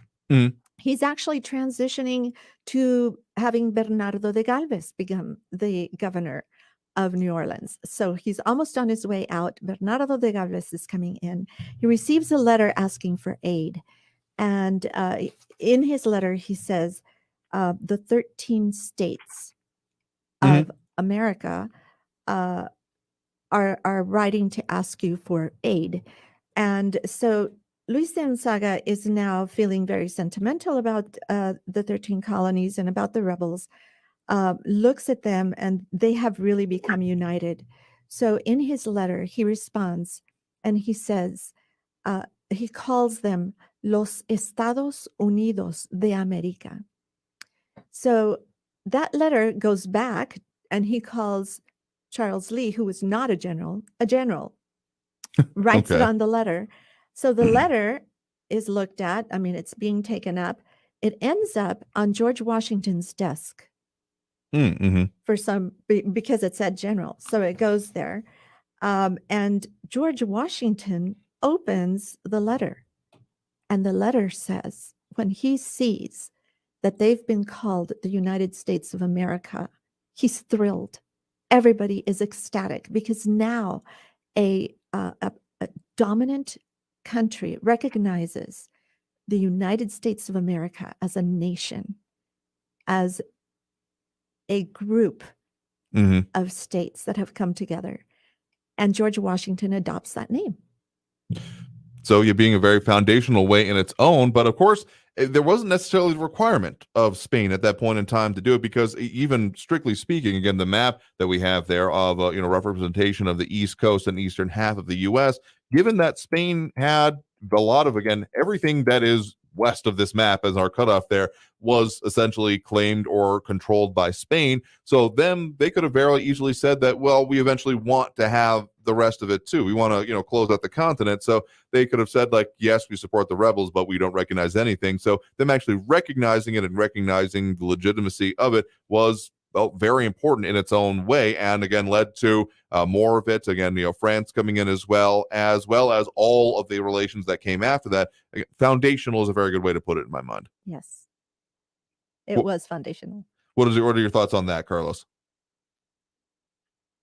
So I think that is very shocking, and I think it speaks for itself, the fact that the first time the United States of America was written was in Spanish. And so we're talking about that before even the war happened, there was intelligence helping out the rebels and on the side coming from Spain. We have to kind of put into context that Luis Gonzaga, who was a brother-in-law of Galvez, so everything goes around the same family, but he was very influential. He was he became the fourth head of the Spanish Louisiana. So he was also the captain of Venezuela, and he was also in charge of the Cuba, the area of Cuba. So he was a pioneer of free commerce in America. We have to remember also that the coin, the currency was Spanish. The dollar, before becoming a United States thing, it was a Spanish thing. Like the silver coming from America was kind of the key to control all the commerce there. The Hispanics had commerce with China. Like it was the other way around as it is today. Like China needed, had commerce with the rest of the world. We're talking about the Philippines, we're talking about America, we're talking about Europe. And they had commerce because of the currency was Spanish. We know that in Mexico City and in Peru, they had their own. They had their own currency. They made it in America. It was made in America, the currency. So before the tables were turned. So in this context, it was everything went through the Hispanics. The Hispanics at the times, you couldn't call them countries, but you can call them kingdoms. Right. But it happened through the Hispanic kingdoms or the Hispanic Empire, if you like. Everything is key in going through these characters. He was the president of New Orleans. I'm talking about Luis Gonzaga. He created one of the first, or the first in America, the first school, like bilingual or trilingual school, like Spanish, English, and French. He saw he was one of the first of seeing the need to support secretly all the colonies, the United States colony, the future United States colony. So before the massacre of Boston, he started to create this network of spies to get informed about everything that happened, such as like the Boston Tea issue, right? They were involved back then, and he was extraordinary diplomat. So he was in a way, and I'm quoting. This is Frank Cazorla and Rosa Baena, PhD, we are taking this information from. Is very recent. So they will consider him like a precursor of the CIA. It was like antecedent before the CIA, because of this network intelligence. So he has a very stretched relationship with the foundational fathers of the U.S. Constitution. So especially John Hancock, Patrick Henry. He is at the time the governor of the Spanish Louisiana, and at that time he's providing already not only with the logistic and intelligence, but like powder, blankets, all sanitary material, uniforms, everything through the Mississippi. Again, the Mississippi control by the Hispanics. It's key in the outcome again. So everything was under the Spanish. All these provisions were made under the Spanish flag, so the British wouldn't detect it. So definitely, we are talking about a foundational role in it, and it's really, I mean, it is shocking to even to come to terms to the fact that los Estados Unidos Americanos was written in Spanish. Like that kind of like changed kind of a little bit of the narrative, and of course it doesn't that we have been told so far, and we have to like take things as they develop. But I think that people should know and at least hear about it and know to what extent this family and the Hispanics were foundational in the development of the U.S. Absolutely. You're definitely going to find me in strong favor of having more talk and more discussion about the aspects of our history that may not be that focused on. Again, that is Carlos Menino, board member of the historic organization Héroes de Cavite and Amigos of Hispanic Heritage USA. Thank you very much for having joined us here to talk a bit about some of these connections, some of this history, and all as much as we can cram into here today. Thank you very much, Andrew. A pleasure. Thank you for giving us the space and the voice. Oh, absolutely. And thank you for calling in again all the way from Spain here today. Another one of our guests doing so, again, further strengthening that idea and those connections. Thank you very much again. A pleasure. Looking forward to meeting again. All right, absolutely. Thank you very much there. So again, we're going to be still joined here in studio, Martha Vera, Honorary Consul of Spain here, but also got to take that next break now. Going to be joined by Mrs. Henrietta Christmas from Albuquerque, calling from the Daughters of the American Revolution. So stay tuned for more here on the El Paso History Radio Show, airing live on News Radio 690 KTSM. Pepe's New Mexican Restaurant and Cantina serves the old Griggs Mexican food recipes in a new location at 6761 Doniphan Drive. Enjoy great New Mexican food with cold beer and the Juan and only margarita from the Cantina. The managers and cooks from the original Griggs restaurant serve tacos, combination plates, and sopapillas. Get the best Mexican food in the valley at Pepe's New Mexican Restaurant and Cantina, 6761 Doniphan, near Loop 375. Call 877-2152. Many retired El Paso area homeowners don't know where to begin when it comes to downsizing and selling their home. Patrick Tuttle and his Legacy Home team follow a proven process to help retired homeowners sell faster and for more money. Call Patrick Tuttle at 915-588-1850 today and get your home sold faster and for more money. That's Patrick Tuttle at 915-588-1850. Call him today. Susan, I'm sorry I'm late. Traffic is terrible. It sure is. But on top of that, gas prices have been skyrocketing. I can't believe how expensive gas has gotten recently. Prices at the pump are up, but I never pay full price for gas anymore. I just use the free Upside app that pays you cash back for every gallon of gas you buy. Wait a minute. Are you saying you actually get paid cash when you buy gas with the Upside app? Yes, I get real cash back every time I buy gas. And does that actually add up to anything? I've made around $200. Wow, that's serious extra cash. I'm downloading the free Upside app now. Download the free Upside app now to earn real cash back every time you buy gas. Use promo code GOLD for a $5 bonus on your first tank. That's promo code GOLD. You can cash out anytime right to your bank account, to PayPal, or an e-gift card for Amazon and other brands. Just download the free Upside app and use promo code GOLD for a $5 bonus on your first tank. That's code GOLD for a $5 bonus.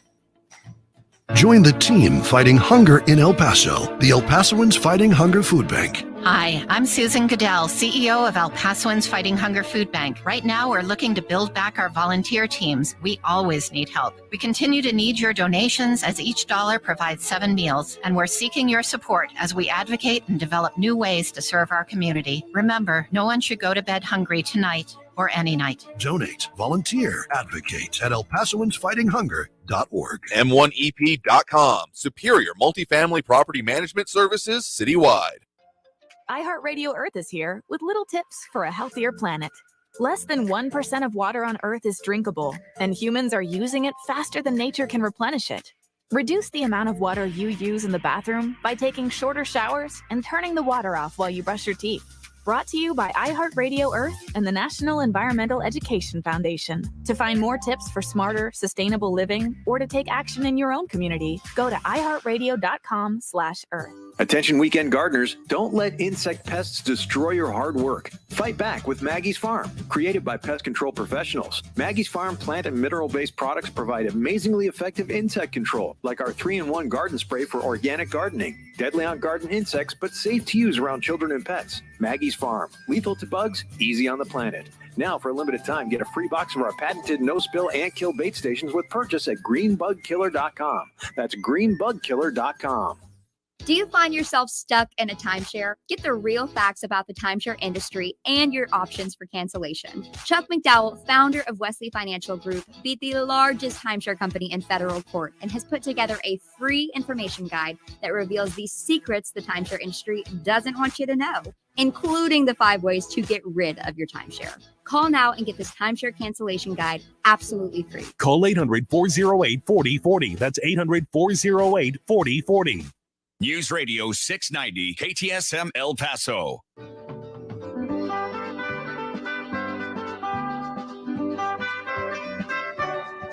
And now, let's turn back the pages of time and return to the El Paso History Radio Show. Brought to you by Patrick Tuttle, Coldwell Banker Heritage Real Estate, 915-588-1850. Pepe's New Mexican Restaurant, 6761 Donovan Drive. By M1 EP Management Corporation, 915-592-4549. By Mission Del Rey Southwest, 1421 Lee Trevino, with El Paso souvenirs, decor, and gift shopping. Here again, El Paso History with Andrew J. Polk. Thank you all so very much for joining us here for the El Paso History Radio Show, airing live on News Radio 690 KTSM. Our further partners in promoting and talking about our local history, El Paso Inc. This week, only in El Paso Inc. The leader of the Child Guidance Center sits down with El Paso Inc. to talk about how they are responding to the mental health crisis amongst children, why the FBI is asking for help from El Paso businesses as the agency fights cybercrime, and the first interview with the El Paso Chamber's newly named CEO. El Paso's business journal, El Paso Inc., is available for home or business delivery and online at elpasoinc.com. Again, joined here in studio by Martha Vera, Honorary Consul of Spain in El Paso, has been very helpful in talking about the subjects and in putting together all of this. I did not know enough people in Spain to have even a couple of phone calls here, but you helped put that together, so greatly appreciate that. And a lot of comments that have been coming in over online, including from Gary De Leon, appreciating the show so far, and saying that he hopes that Henrietta Christmas can give us some sources we can use in New Mexico to find ancestors who were in Spanish military during the Revolution, so we can get into the SAR and DAR. So joining us on the line here right now, we do have Mrs. Henrietta Christmas, Daughters with the Daughters of the American Revolution. Thank you very much for joining us today. Good morning. Thank you for having me on. Absolutely happy to do so. Definitely when we were talking about the idea of such a program as we're doing today, organizations such as y'all's definitely came to mind here. So to that question that Gary was asking, actually taking a step back, I guess we should say, for people who may not be familiar, what is your organization? And then how do you all, market and celebrate these kind of occasions? Well, there's 2 organizations. One is the Daughters of the American Revolution. That's for women. And then the other one is Sons of the American Revolution, and that's for men. And one of the ways that we celebrate all holidays, veterans, the United States, is with patriotism.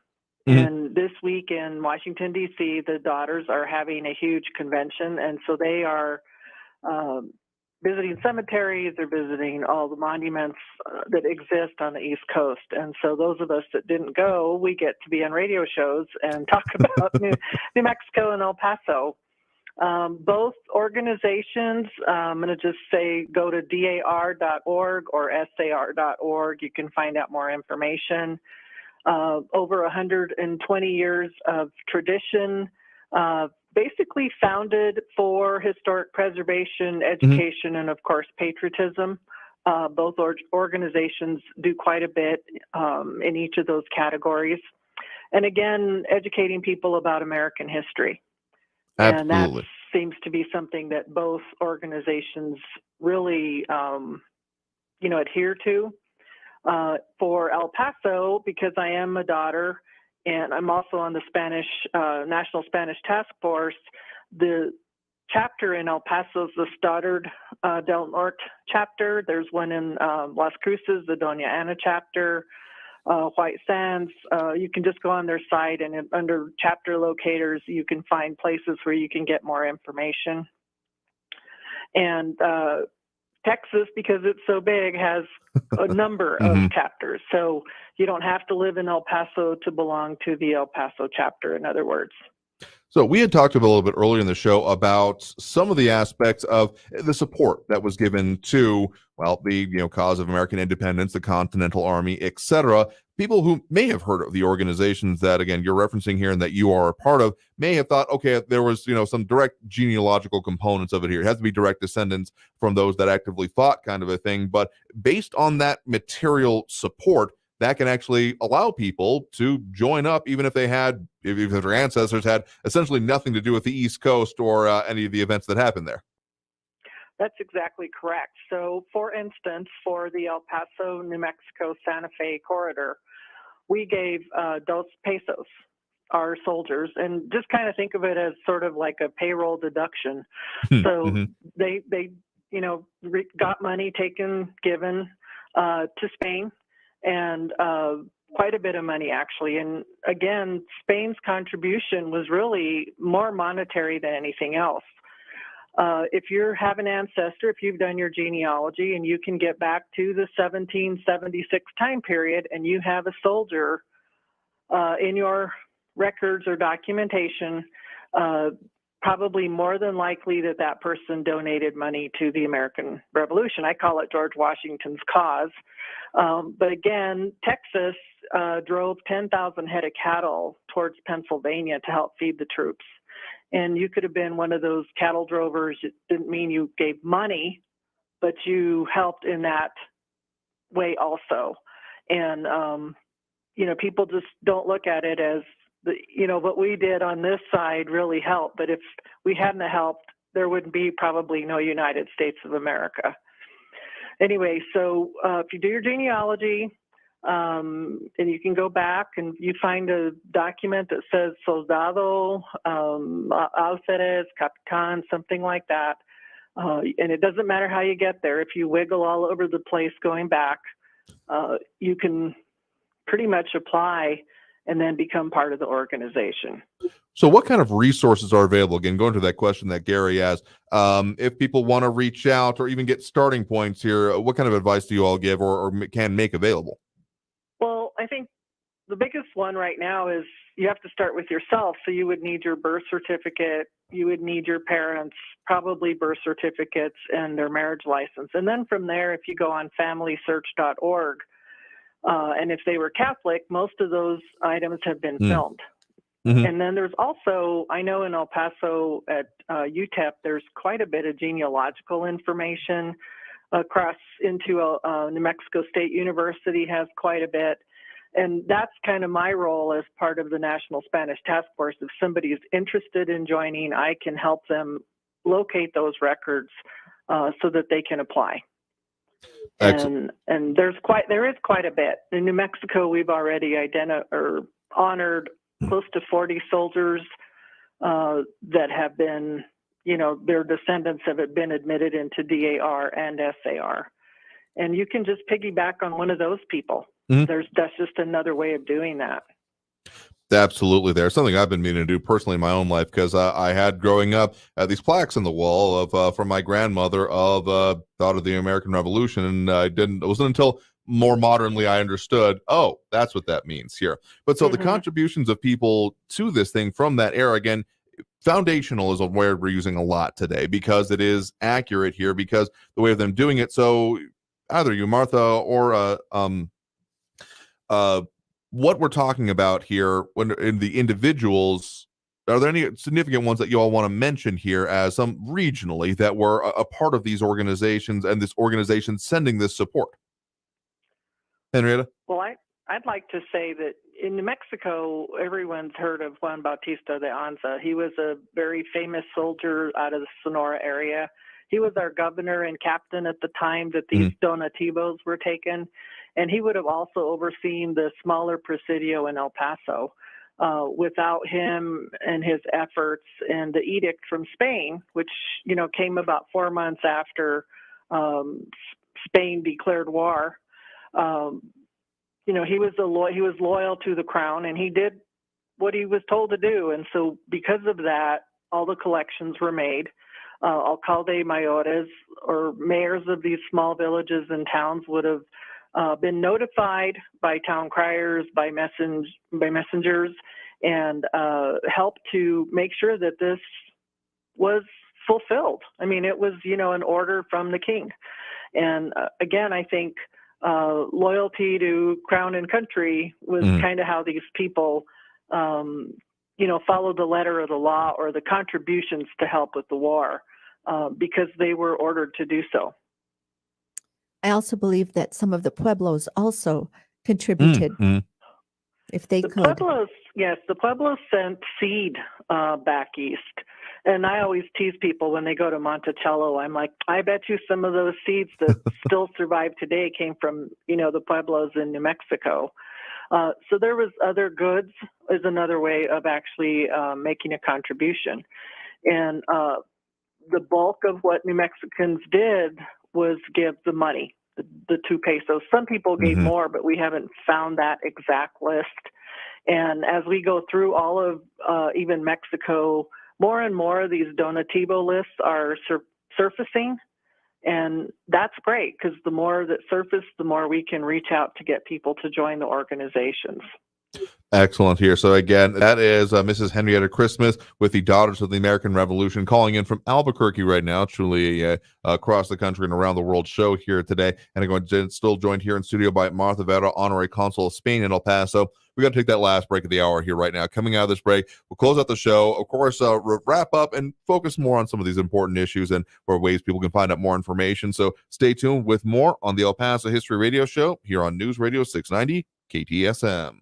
M1 EP Management Corporation is proud to sponsor the El Paso History Show. If you're tired of the ups and downs of the stock market, invest in real estate. M1 EP manages apartments in El Paso and helps investors buy, hold, and sell property. See the website, m1ep.com. M1ep.com. To learn more about the many benefits and long-term appreciation of investing in real estate, call 915-592-4549.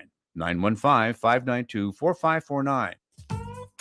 El Paso History TV is now available for free on YouTube.com. Take a look at recent ABC 7 news reports by Bernie Sargent on El Paso History TV about Waco tanks, the Franklin Mountains, Concordia Cemetery, and more.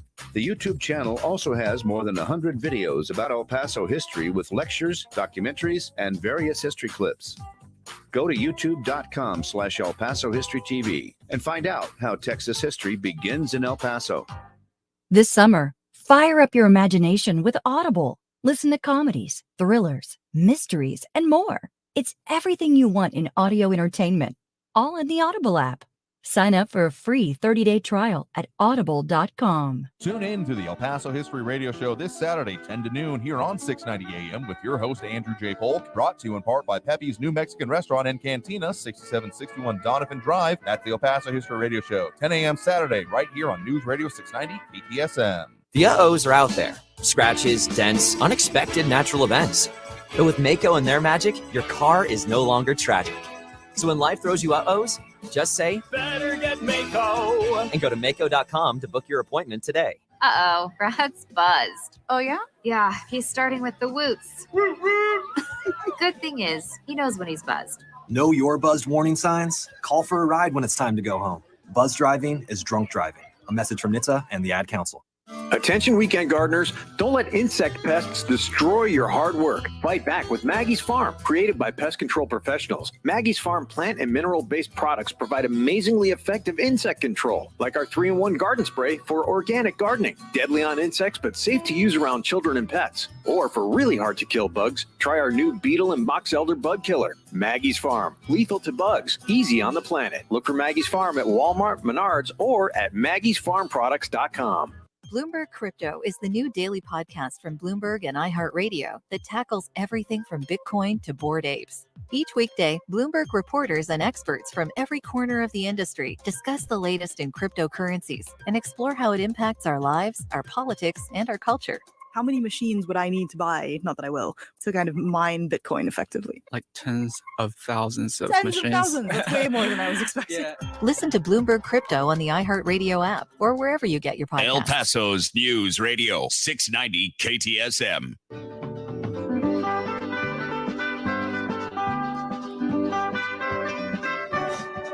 And now, let's turn back the pages of time and return to the El Paso History Radio Show. Brought to you by Patrick Tuttle, Coldwell Banker Heritage Real Estate, 915-588-1850. Pepe's New Mexican Restaurant, 6761 Donovan Drive. By M1 EP Management Corporation, 915-592-4549. By Mission Del Rey Southwest, 1421 Lee Trevino, with El Paso souvenirs, decor, and gift shopping. Here again, El Paso History with Andrew J. Polk. Thank you all so very much for having joined us here for the El Paso History Radio Show, airing live on News Radio 690 KTSM. I've been your host, Andrew J. Polk, and having joined us in studio here, Martha Vera, Honorary Consul of Spain, and still on the line with us here just to close out the show, Mrs. Henrietta Christmas with the Daughters of the American Revolution out of Albuquerque. Henrietta, if anyone wants to find out more information about yours, the related organizations, and figure out some of these maybe genealogical questions, what's the best way for them to do so? The best way to do that would be to email nmgs.org. It's the New Mexico Genealogical Society, and they can forward all emails to me, which is what they normally do. And we can help you. We have people that can volunteer to work on genealogies. And one note I just want to tell people is that your paperwork doesn't have to say Santa Fe or El Paso. El Paso is just a region during that historical time. And so if they were in Carrizal, in Janos, in Oaxaca, all those areas, if you have family and you have a soldier, we can probably get you in somehow. Excellent there. And then, of course, Martha, we've covered a lot of breadth here today, but barely scratched the surface. If people want to find out more information about the work that you do, the organizations you're a part of, or just some of these general history topics, what's the best way for them to do so, or get a hold of you anyway?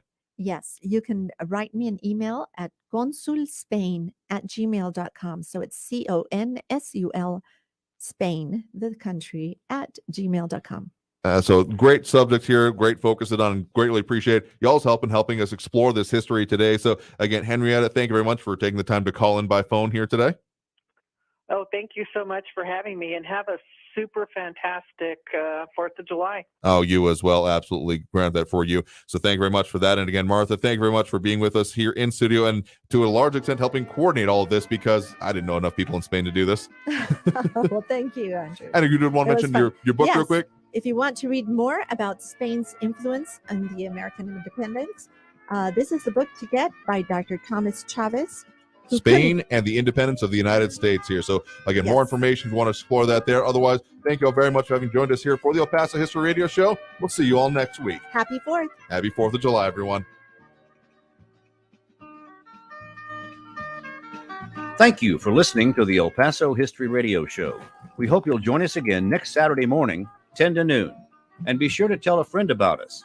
Brought to you by Patrick Tuttle, Coldwell Banker Heritage Real Estate, 915-588-1850. By Pepe's New Mexican Restaurant, home of the Juan and Only Margarita. By M1 EP Management Corporation. By Mission Del Rey Southwest, 1421 Lee Trevino, with El Paso souvenirs, decor, and gift shopping. Thank you for joining us from the studios of News Radio 690 KTSM AM El Paso. Hey El Paso, Ivan Ochoa, General Manager of Sunland Park Chrysler Dodge Jeep Ram Fiat. We make car buying fast, fun, and easy. And due to high demand, we need trades. So we'll do whatever it takes to get you out of your old vehicle into a new car, truck, or SUV today. Even if you owe thousands more than your trade is worth, we want it. So you can get huge savings on every new and certified pre-owned vehicle in our huge inventory.